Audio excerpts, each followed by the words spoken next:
Welcome again to the Astrology of Family Karma and Relationships podcast. I'm your host, Alexander Mallon, and today we again have a most wonderful special guest astrologer and host and theologian, Dr. Peter Lanzalotta. Thank you, Peter, so much for coming. So I'm Well, it, so it pleased is you're it is here. my privilege, and I find that we are very simpatico, or that we have a synchronicity about us that allows us to work together as well as enjoy each other. Indeed. And of course, folks, astrologically speaking, Peter's chart and my charts do have that lovely Capricornian Jupiterian simpatico between us, which is a great thing. So let's get the show started here. By all means, I'm so pleased always to have you, Peter. Peter is a reverend, an astrologer, a counselor, a doctor of theology and spirituality. You can find him at One Spirit Coaching, as you see here on your screen, folks, one-spirit-coaching.com. So, Peter, fill us in a little bit about yourself and your practice now, what Well, you're doing as a practitioner. after 30 years of ministry, with all of its bittersweet insights and memories, I now am dedicating myself primarily to interfaith spiritual direction and to spiritual life coaching. And in it, of course, I use astrology as one of my major tools in helping people to understand themselves and how best they can make the right decision for themselves. Now, I Uh, believe you're also an author of a number of books, yes? yes, I have published 5 books, and I'm working on 2 more. Uh, Wonderful. the first one was Spirit Time in the Future, and I'm reusing that one as a way of looking at how the spirit within and without will affect us throughout our lives. And then I have the 4 volumes of Seasons of the Soul, which is a daily wisdom journal. And the other one I am contemplating or working on is another view of each and every individual degree of the zodiac and Hmm. applying my own understanding and intuitive insight to a new interpretation. Wonderful. Well, we're looking forward to that particularly as well as astrologers.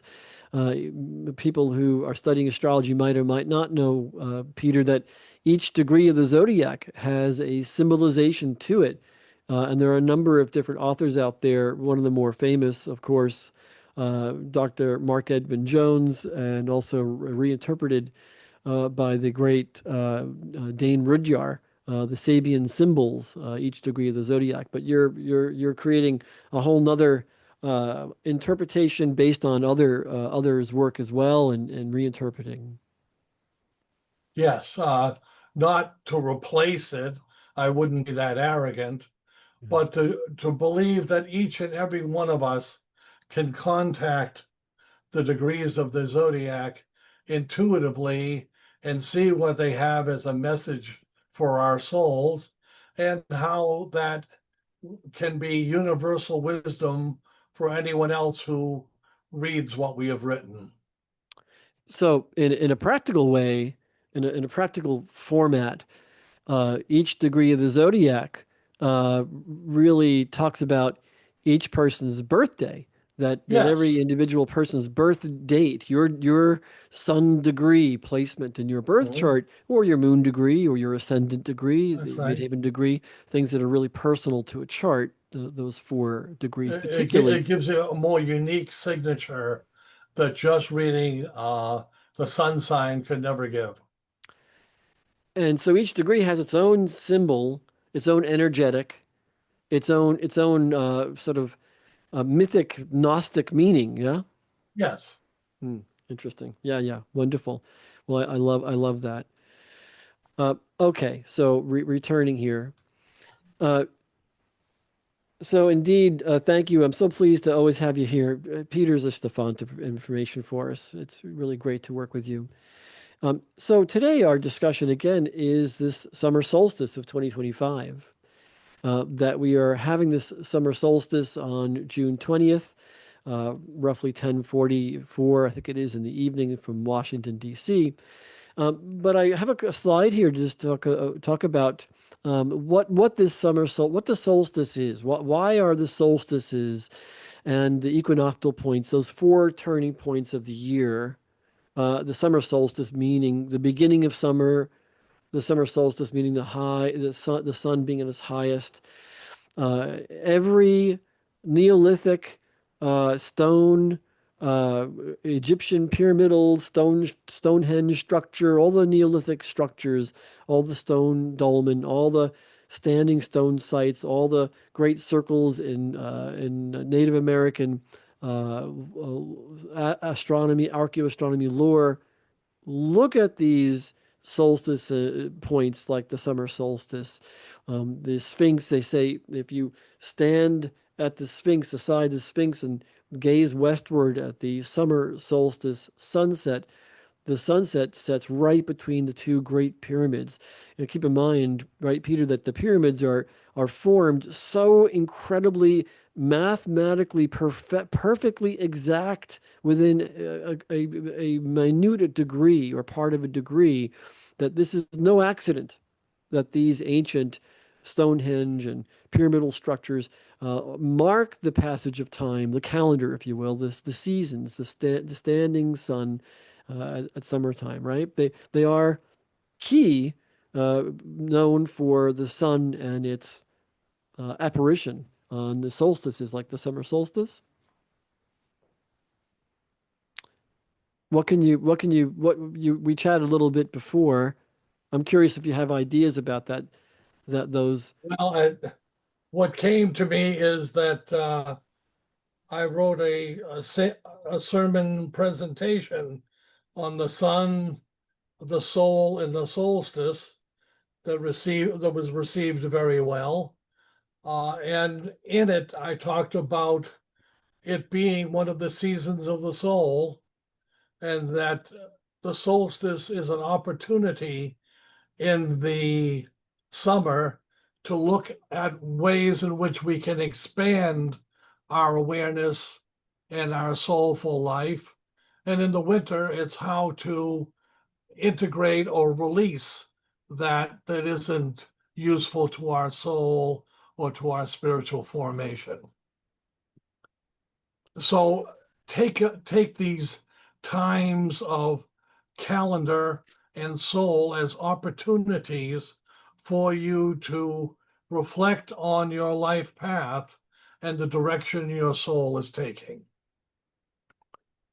So one of the factors that stands out literally is during the summer solstice. We'll have a couple of graphs here to show, but the sun's at its highest point in his yearly journey. So above the equator, the summer solstice is that super high sun in the sky. In other words, I think of going to the beach. I think of going to the ocean. I think of, enjoying sunbathing.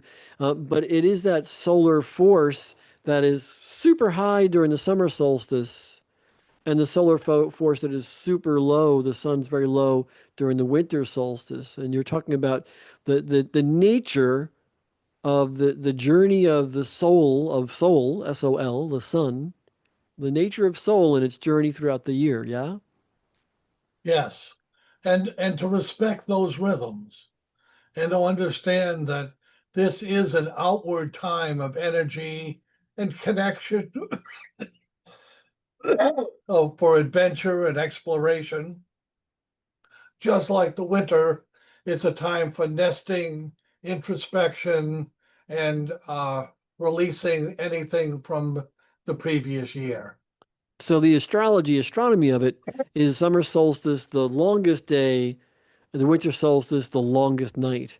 The There summer you go. solstice being out there creating. And in astrology, those summer and springtime signs are about creation, and the wintertime signs are about holding creation or stabilization or the nest. Those Very are much great. a part of it. Yes. Right on. So, I we talked a little bit about this when we were kind of prepping the show. That certainly not in any way scholarly, my own learnedship and studies, but my attempt. I think that there is something to be said for the circular astrology birth wheel and this ancient symbol of the journey of the sun around the earth every day, sunrise, sunset, and the journey of the sun yearly, like the solstices. And here we have, even in Buddhism, the eight-spoked Dharma wheel that matches the Celtic cross and those four major equinox points and solstice points. We're at the summer solstice now, of course, 2025. But of course, this astrology, this nature, astrology is a way of describing the journey of nature and these solstice times, the equinoctial times, and even those cross-quarter seasons of Beltane and Lunasa, and of course in October Halloween. So those cross-quarter days that were so important, the ancients looked at nature and the cycles of nature is really the fundamental thing about astrology for me. So when we're talking about the summer solstice, this slide shows that, of course, the sun is very high at noon hour during the summer solstice, and during the winter solstice, the opposite. The sun is very low at noon hour in our sky. We can astronomically photograph the passage of the sun throughout the day.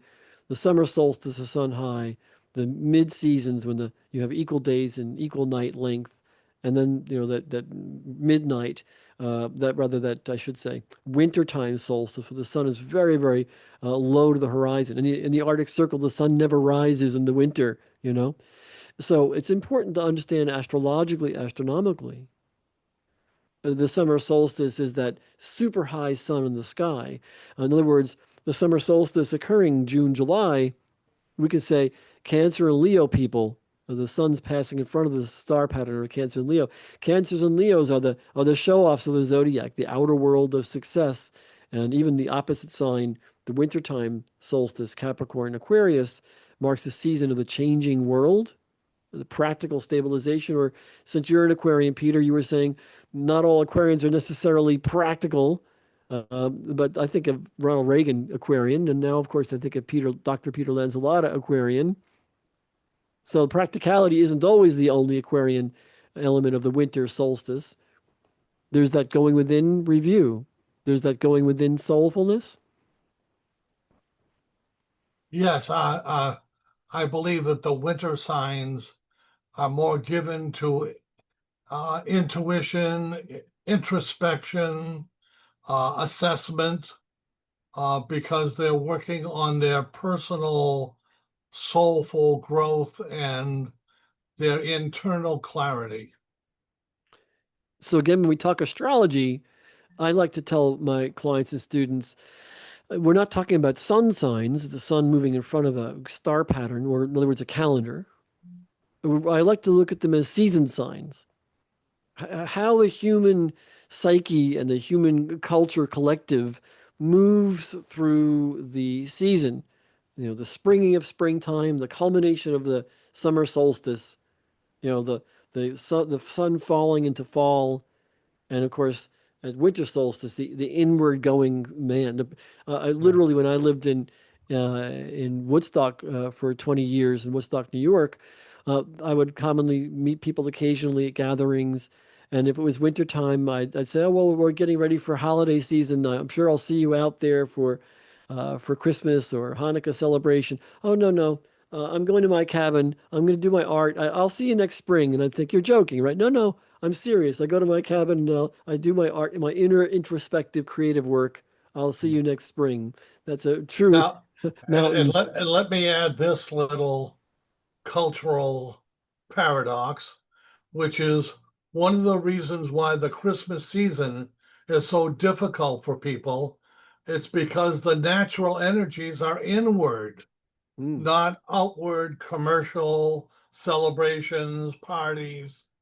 And it's like, ah, oh, a very awkward ability to address culture when your body and your psyche wants to rest and go inward.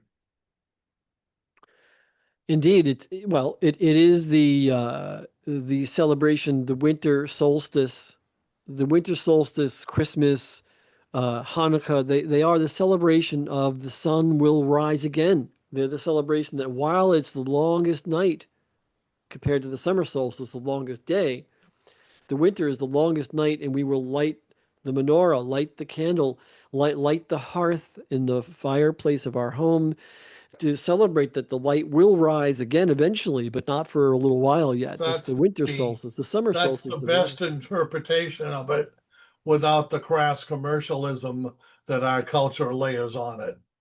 Yeah. So we're meant organically, like the proverbial bear that hibernates, to go within in Exactly. the winter solstice. But now Respect the here, rhythms. in late June, mid late June, the 20th of 21st of June, the summer solstice, the human animal is out there, literally giving birth to things, maybe to creatures, since creatures are born during the Right? summer, and And, we're birthing ourselves. and expressing ourselves, allowing our physical being to be more forefront. This is the time of the year when more people get married, Hmm. more people are out in the world. It's a whole different energy than the winter time. Indeed, right on. So when we talk astrology, we are talking these seasons. We are talking the summer season, June 21st. We're talking the depth of winter, those two solstices, or sun sol, S-O-L, sun standing still in the sky. It's highest elevation, summer solstice, is lowest elevation, winter solstice. Those are important astrological, astronomical things to understand. Now, there's another big major event happening during this 2025 summer solstice period, and that is that Mars in the sky has been very high in the sky for the last half a year, starting really September, certainly even like Thanksgiving, Halloween time. Last year, 2024, Mars was in the sign of Leo and very high in the sky. And Mars is conjoined right now, as of June 2025, the fixed star Regulus, this bright star in the constellation of Leo. Here we see a graphic for those who are watching us that shows the sickle of Leo, the mane of Leo, and those other body stars, kind of the tail end or the rump of Leo Denebola, and Regulus, kind of at the elbow or the heart of the lion. Regulus is the heart of the lion. So we have Mars in the sky. I'll show you a graphic in a second. Mars in the sky conjoining the heart of the lion during this month of June 2025, just before the summer solstice. And it's one of the Regulus, one of the four royal stars of Egypt. It marks the turning of the seasons, the turning of the seasons. And Regulus, the watcher of the north, marking the summer solstice. So here we have a graphic that shows us astronomically from roughly June 15th to June 18th, 2025, Mars is very, very close observationally to the fixed star Regulus. Essentially, almost like if you could imagine a total solar eclipse, Peter, where the moon covers the sun, or in this case, where a planet occults a star. Mars is about 2 degrees, I think, 2.5 degrees, but observationally very close to the fixed star Regulus during this midsummer time, this summer solstice time of June. When we So, think of Mars, we think of the word action, and action in a Virgoian way. It spent a lot of time in Leo, but with this switch, it has more of an emphasis on sixth house or Virgo topics like health, employees, daily routine, and service to others. And this so Mars tension says, where do we focus our caring, and how is it in tension with the heart of the lion that wants to do big things and express itself, and where does that tension lie in our culture? yeah, I like to join, those of you who know me, I'm a super avid backyard astronomer as well as a pro astrologer of many decades myself. I was even out at my observatory last night until about 3 in the morning, having a grand old time at the eyepiece. So I really love to join, which it is joined, astronomy with astrology. That's what astrology is. So Mars is good to remember is a 2 year orbit around the sun. Mars is a 2 year cycle, therefore, that we all have. Mars, the circle of spirit, like the glyph or symbol on the birth chart for both astronomers and astrologers. Mars is symbolized by a circle of spirit and an arrow of directed will. The directed will. So, as you were saying, Mars is directed willpower, directed spirit force, and it's a 2 year cycle that we all have. So, interesting. We'll talk about President Donald Trump, who has a very prominent Mars Pluto, pardon me, Mars Regulus conjunction in his birth chart. Trump has Mars right on this heart of the lion, this royal star of the four royal stars of Egypt that mark the turning of the seasons. Regulus is the royal star of the four royal stars, the heart of the lion, the leader, the heart of the leader. And Donald Trump has in his birth chart Mars right next to Regulus. So this Regulus Mars conjunction of 2025 is right on Donald Trump's chart. We'll talk about that today. Yeah, It's and also so at the very least, we can have an appreciation for his raw, strong, definite power and his attraction to power and to control of things. let's talk about that theme, kind of bring that theme along with us as we talk about this summer solstice of the sun being very high, the sense of self being very in the outer world and doing summertime Exalted. babies and exalted. And then, of course, this astronomical Mars on the fixed star Regulus, the heart of the lion, during this June of 2025. Mars has been hovering in that Leo sector since September, October of last year when the cycle began. It was literally like early December when Mars really went retrograde in the sign of Leo, opposite Pluto in the sky, by the way, another important factor of this time we'll talk about. So, And so it's no accident that on his birthday he wanted a parade that celebrated himself. a true martial event. Here we have the chart of the U.S. Not to redirect here, but we did talk about having this chart of the U.S. What's called the Evangeline Adams, a famous astrologer of the 1900s, 1910, 1915, 1920. And this was the time of birth that Evangeline Adams thought the Declaration of Independence was signed, July 4th, 1776, 2:13 in the morning in Philadelphia, which in the U.S. chart would give us a Gemini rising chart.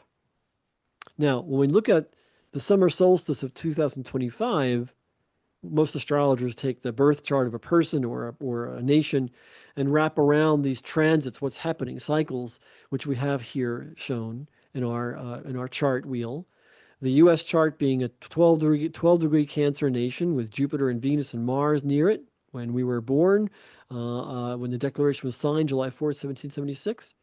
So here at the summer solstice, hey, we're 12 days away from having our birthday. July 4th is upcoming here after the summer solstice every year. So we see the sun near the sun presently in It today's it it sky. act it activates that second cusp, and the second cusp traditionally has to do with money, food, diet, but things of worth, things of value, things that we want to hang on to. Well, and what's important right here is Peter, forgive me. We have in the summer solstice the transiting sun with transiting Jupiter. So we have two major astronomical things happening, folks.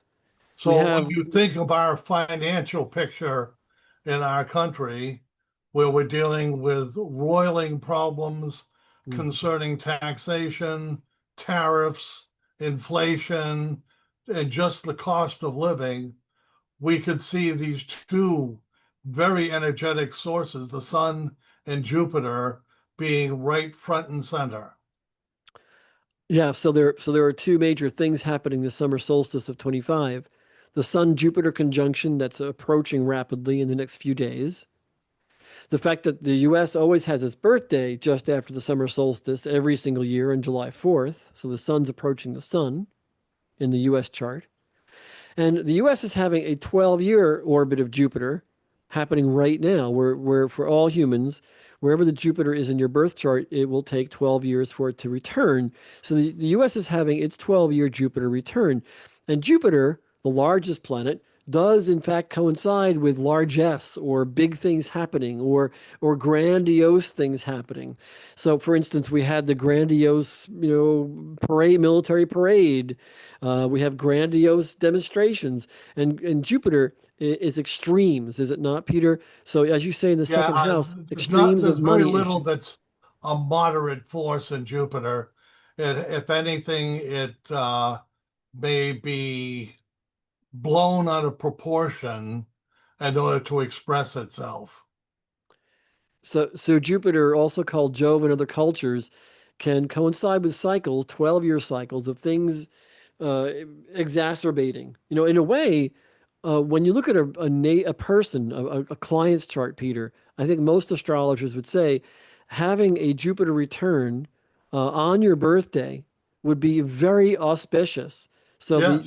the U.S. chart, technically, in terms of largesse and expansion, has a 12-year super chart, super high. So the promise of Donald Trump to make America great again, it's a hell of a potential right now for certain people, at least for America to be made great again. It's a powerful birthday chart that we're about to have here. Now, of course, we're not going to spend all the time looking at all the negative aspects, but at least we're getting a sense that this is going to be a time not for subtle energies, but for something that is going to be much more overt and having a lasting effect. So looking at the U.S. chart, it says this Jupiter extreme, this Jupiter return, this 12-year career high, I call it for humans, for individuals. It implies our nation might have a 12-year career high. Notice, folks, too, that this Jupiter cycle expansion, Jupiter's expansion, Jupiter return, age 12, age 24, age 36. These Jupiter cycles of expansion is what they coincide with for humans. So this Jupiter return in the US chart also had Jupiter on the US Mars. Jupiter expansion, Mars, martial, war, conflict, or Now, exercise of militarism. would you tie it into Greenland and the 51st state? We're on the same wavelength here. Yeah. So this is the Evangeline Adams U.S. chart. This is called the Sibley chart that a lot of Right. astrologers use. I use this Sibley chart where it says the declaration was instead signed at 5:10 p.m. on July 4th, 1776. So here it brings this Jupiter Sun conjunction in the area not of money, as the other chart suggests, but in the area of partnerships, business partnerships, affiliations, social or Yeah, partner contracts, career partnerships. agreements. I would have to say, uh, what is it? Territorial agreements or those kind of things. Right. Uh, Well, this again would be partnerships such as economic partnerships, such as signing agreements or contracts. Diplomacy, Diplo diplomacy. diplomacy, right? We still have that Jupiter near Mars of Marshall. So we have the diplomacy on the one hand and the Mars militarism on the other that are both highlighted right now. And, just a thought, how many times in history do nations find that post-war or post-military operations, there's an economic boom cycle for the winner? So, by the way, as we rattle the chains with Iran right now, this immediate week of the Summer Solstice 25, as we have Israel bombing Iran this week of the solstice 2025. This expansionism theme is very high in the U.S. chart, but also too that Regulus Mars conjunction in the Sibley chart in this 5:10 p.m. chart, the Mars Regulus, Mars Marshall, Mars the military parade, the Marshall factor with Regulus. Regulus, the heart of the lion, the king. That And it Mars, has to do with, and it has to do with the ninth house, which is courts and judges and lawsuits and and it's right on the black moon of the U.S. chart. The U.S. has the moon in 27 Aquarius with the afternoon signing of declaration. The moon of 27 Aquarius opposite 27 Leo, black moon. For those of you who don't know what the black moon is, the black moon is a mathematical point. It is where the moon is most distant in its orbit from the Earth at any given moment. And since the moon is moving away from the Earth at what is it, 1 inch per year, that's an approximately. interesting that's an interesting astronomical thing. The black moon is kind of like the collective underbelly, like the dark, unprocessed id, I call it, the Yeah. unprocessed id or What's underbelly. what's been neglected, abused, abandoned, all those kind of things. So to have the Regulus Mars conjunction by transit now on the U.S. black moon, opposing the U.S. moon, in political astrology, the moon in a nation's chart describes the people. The moon in a nation's chart describes the people. Like we have in our birth chart for the US, we have the Pluto South Node moon conjunction here. It says that our birth of signing this Declaration of Independence, a July 4th, a Cancer Leo combination kind of a chart, that summertime chart. It's about the people and birthing something. In opposition, And with the black moon, many people in this country feel neglected, abandoned, ostracized. well, in the natal chart of the US moon, yeah, that black moon opposite the US moon, the moon, the people, let's not forget part of how we were founded. Uh, Pluto is plutocracy. Pluto is dominant. Pluto is the dictator. So dictators opposite Pluto opposite the U.S. Sun for the U.S. chart says we were born to oppose dictatorship, to oppose monarchy, to oppose being governed, and yet even our birth had slavery, had the indigenous peoples of Native America were annihilated. Pluto Moon conjunction that talks about annihilation of the people. So, our very birth chart has these contrasts of being a Cancer July 4th nation that's for the people, by the people, of the people. Even our Pledge of Allegiance says, and essentially with freedom and justice for all. And yet, the opposition of the U.S. chart says there is a balancing act that's being worked on as a nation. So this Mars Well, Regulus conjunction to Black Moon Alex, opposing our moon is a big one. as much as I want to delve in here, we'll get into the whole thing of what's a politician versus a statesman. What is the conscience of the culture? Ah, Let's move on to the public events. so that Mars is, as you said, Peter, in the ninth house of the this chart, courts, legal systems, legal actions. And we've been having this solstice time some big deals with legal actions.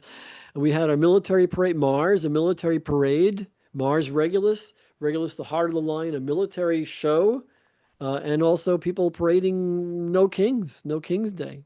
Yeah, a citizens march or a citizens militia or whatever you wish to use, very clearly a group reaction to injustice. Well, and since again, Mars military with Regulus, the Yeah, heart of the lion, the king, there's a theme here that's astrologically unfolding in a big way. We also have ice raids. We have people in California who have the militia there, the yeah, the disenfranchisement of certain people at the expense, or if you will, at the advantage of a very small group of people. yeah, and that Mars Regulus conjunction on the black moon, the hidden, opposing the U.S. moon, the people. Indeed, the people kind of having to rise up due to subjugation. I also wanted to mention, as we talked in our prep, Peter, we've had three solar eclipses cross our nation The last time it happened was 120 years ago. We had three solar eclipses cross our nation: 2017, 2021, 2024. And in astrology speak, the actual total solar eclipse path is always a geopolitical hotspot. It talks about geopolitical and physical, like environmental explosiveness. So from the West Coast to Charleston, South Carolina, where the Civil War began, the first shots rang out. That was 2017.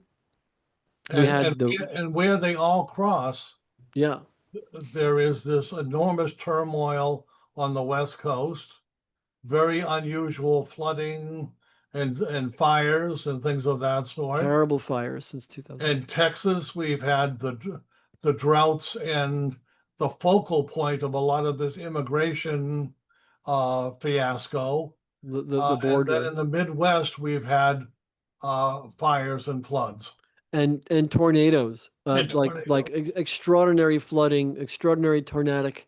In fact, when I went to see in Missouri the total solar eclipse of 2024, uh, right along the eclipse path, there were so many storms in Texas that were Texas was supposed to be the place where it's going to be clearest, of course, that Mexican sky, the blue sky. But no, they were having horrific thunderstorms moving through, tornadic winds moving through, and that whole eclipse path has been since 24 super hotspot active with tornadoes, particularly destructive forces.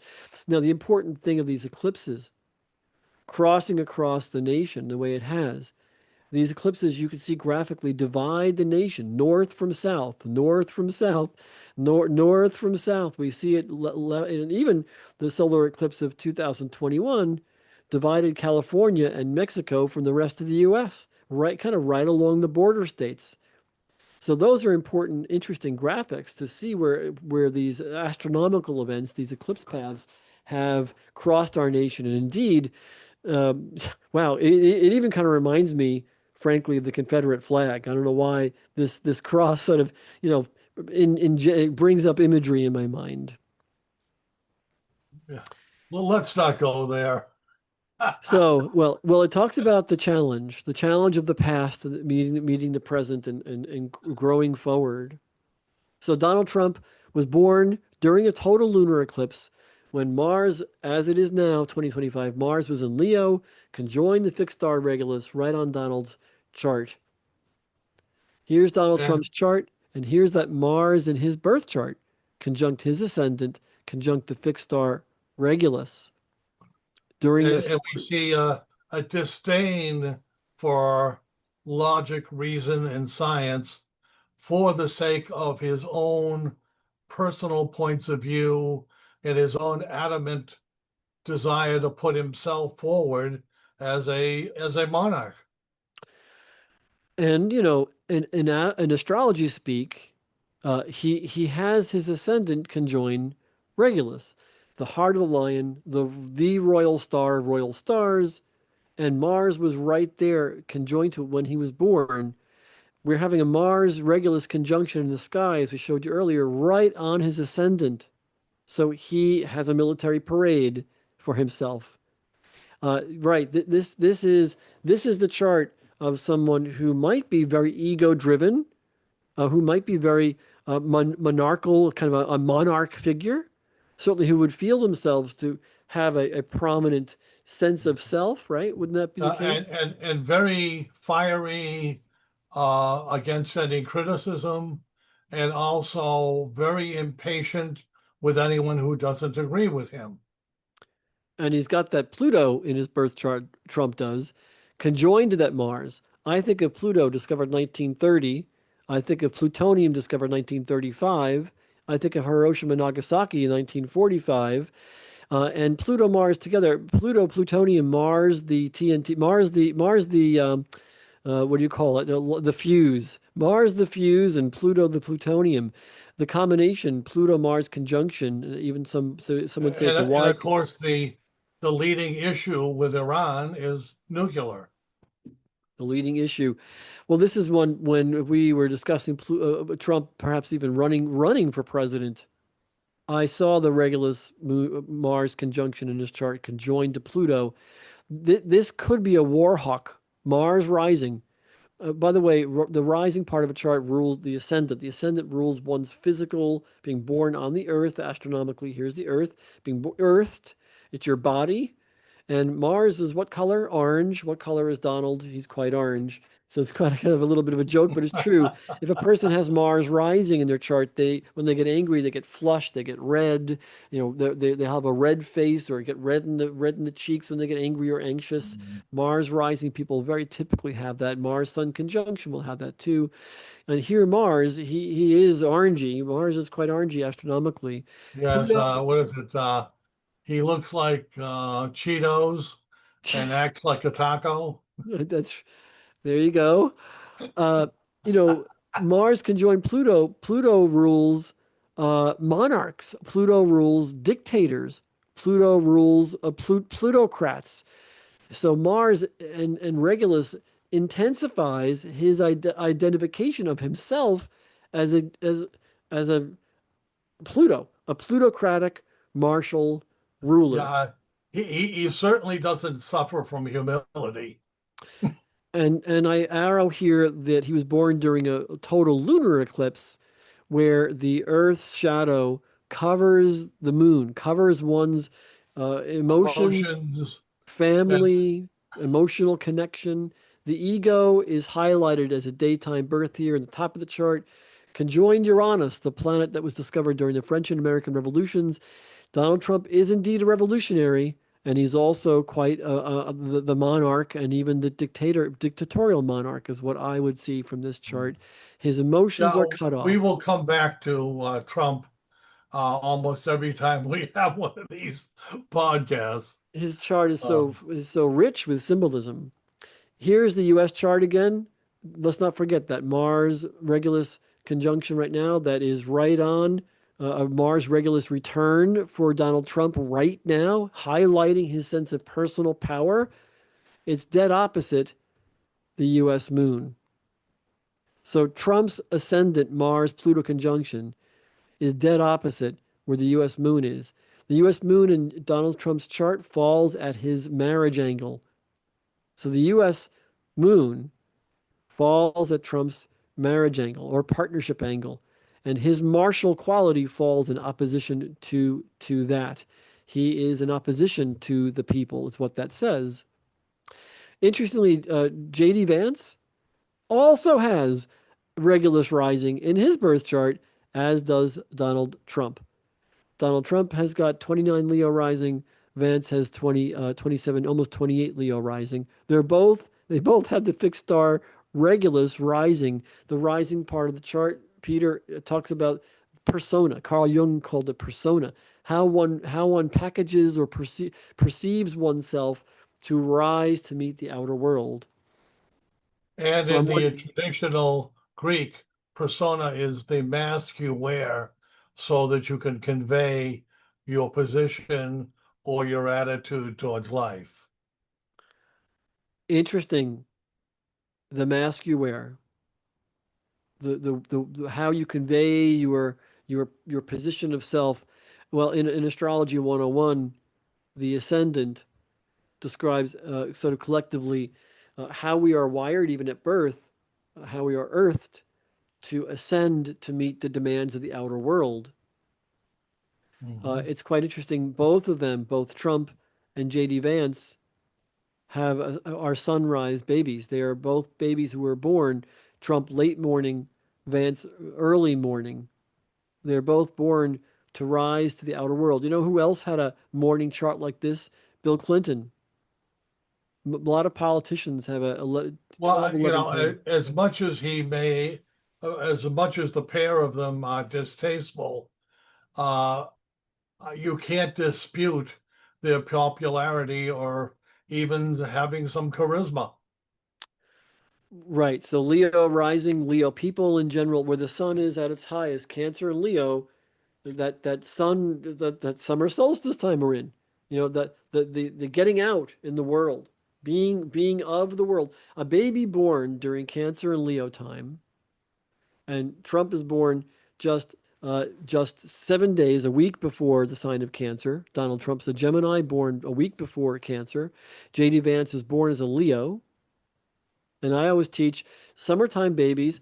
Mom's pregnant for 9 months, her belly is huge, and a baby arrives when people are on vacation, when people are coming from all over for the birth of this child. So many Leo cancers are family and social animals because that's what's happening as they're born. That's their wiring. That's also, if you're a Cancer Leo, a Gemini Cancer Leo in this case, it also says that you come into mom and dad's family dynamic during this social season. And mom and dad unconsciously have that baby as a highlight point of where they are in their world, their growth as a person. You're having a baby during the middle of summertime. Everyone turns out for your baby's arrival. So these guys are very uh, family, ego, self-oriented people, as summertime babies can sometimes be. These charts certainly are Regulus rising, Now, very do strong. we have any more for our people today? That's what I've got so far. So I'm wondering what you think I think about. we've covered it then. Yeah. So what do you think about the fact that Vance has got a Venus Regulus conjunction, Trump has a Mars Regulus conjunction in their I individual think birth charts? uh, I think that there is a lot more braggadocio with Trump, more of a wanting to not appease, but please the people who are, like he has trouble when Vance has trouble when people disagree with him, and Trump just doubles down and goes after them.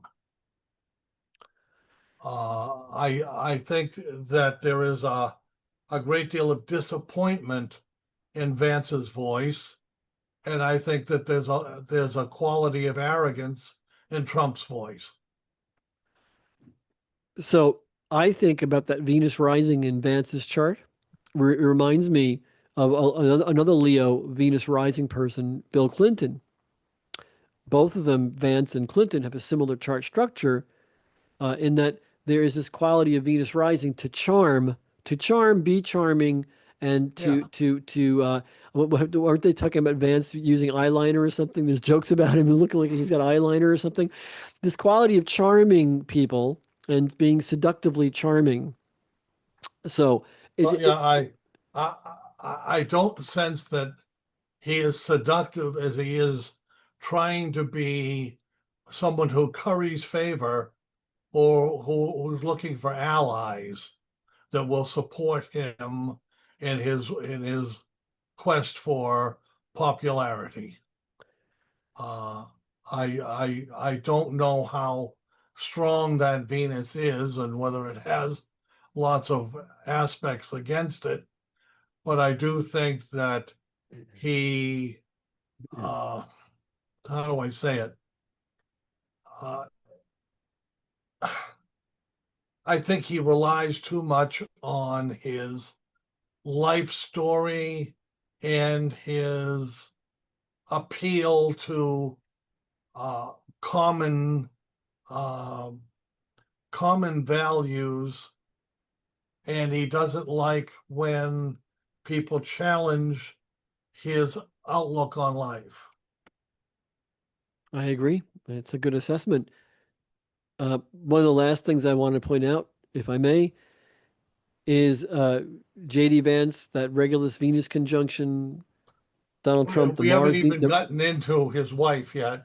uh, That's another time. another time. So Trump has a Mars Regulus conjunction, Mars Regulus ascendant conjunction. Vance has got a Venus Regulus ascendant conjunction. That means that J.D. Vance has his Leo Venus right on top of Trump's Mars in Venus, and vice versa.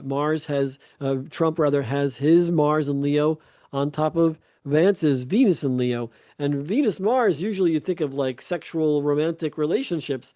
Well, I guess, Well, it's they're in bed together. We could say that in yeah, some way. I don't think it's a bromance That's right. as much as it is Trump knows he can control him, and Vance knows he has to be in line with him in order to get any success. Indeed. So I believe that I thought I had a slide for this, but maybe I didn't do it. Sorry. That's all That right. you were discussing. We'll come back to that slide for you. You were discussing that in the next few days, there's a Jupiter Sun conjunction and a new moon Yeah, at the end of when I June. read popular astrological literature, it is said that I believe it's the 24th or the 25th is the new moon with Jupiter conjunct the sun. And they say that that is the most lucky or the most fortunate day of the year. Now, I don't know where people are in that precarious world of gambling or taking risks or anything of that sort, but I would buy a lottery ticket. Well, let's hope this. I believe that President Trump said regarding Iran that he would give a 2 week period thereabouts to make his decision about whether we are militarily at war with Iran or not. Yeah, but And that's going to be in July, 2 weeks from now. but I would hope that this next this summer solstice now and the week to come with that Jupiter new moon phase that might imply a breakthrough because of course Well, I'm the hoping for at least a magnanimous quality. the Now, that might be asking a lot, but maybe the Congress with that tax bill will not be so damn severe, and they may at least put some elements of compassion or conscience back into it. so that's one thing that you're seeing particularly with the Evangeline Adams Gemini rising chart for the US that the Jupiter falls in the second house of US money. And so we might have an appeasement or a support or something that actually can Mhm. work for the U.S. populace in general. That is true. No matter how you slice Also, it. all of the tariff decisions are going to come to roost Yeah. during that time. And we'll see what if he adds to the deadline again or whether he dumps the idea. All I can do is hope for a generosity that hasn't been demonstrated.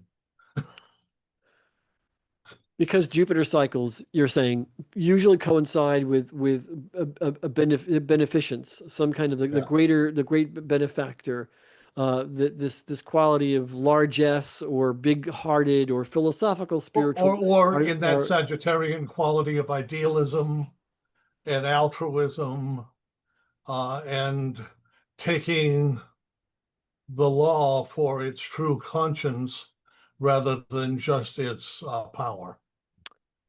Yeah. And so that we're discussing the Jupiter transit with the new moon at the end of the month of June 2025 now, the summer solstice at the end of this month, the new moon with Sun and Jupiter, sort of kind of a conglomeration of solar power, the summer solstice, Jupiter largesse and beneficence, and the new moon, kind of a new start, a Yeah. new beginning. And Jupiter, I love astronomically, only the last few decades have we proven this. The ancients, thousands of years ago, when they attributed Jupiter to being the great one, the king, or the The Jupiter great being benefactor. the great Yeah. benefactor. Jupiter is so huge that it gravitationally sucks in all the rubble and all the debris, cometary, and so forth that allowed Earth to develop as it did geologically and environmentally, which allowed humans to be here. Had Jupiter not existed to suck in all that space rubble, life wouldn't have evolved the way it has. So Jupiter is the great god. They call Jupiter Well, yeah, Guru in Vedic astrology. yeah, and again, I don't wish to criticize something I don't know, but the universe as it has been created obviously is a miracle, and it's Mm. one that sustains us every day, and it is our choice to become wise, informed, and compassionate with those universal truths. So here's hoping that this, as you say, this lucky time to buy a lottery ticket at the end of June Here's hoping too that Jupiter pile up in Cancer, which falls right on the U.S. chart, our birth chart, that it's a fecund time for the U.S. Hopefully, that will have some support begin to happen more for the populace in general, as well as the nation's welfare. So I wanted to make sure before we close, Peter, to engage people to show them more about you and how they can reach you. Please, folks, whoops, do look for Peter's website at one-spirit-coaching.com. That's one-spirit-coaching.com. Onespiritcoaching.com Yeah. is your I website. publish a bi-monthly web newsletter for my clients where I discuss the new moon and full moon of that month using insights from other astrologers as well as my own conclusions. Wonderful. Wonderful. Thank you so much, dear Peter. So wonderful to have you. And as always, folks, to make an appointment with Peter, onespiritcoaching.com. To make an appointment with me, you can go to my website, which is astrologyspirit.com. And of course, also those of you who are watching can use this handy dandy QR code Hey, to find me on the net. Thank you so much, Peter. Thank you so yes, much, may, everyone, for uh, listening and watching. as they said, may the longtime sun shine Thank you. upon you. All love surround you. To you and to our listeners and viewers. Thank you so much, Okay. Peter. It's delightful to see you again. Blessings. Blessings to Yes. you. Have a great day, and we'll talk again. Good. Namaste.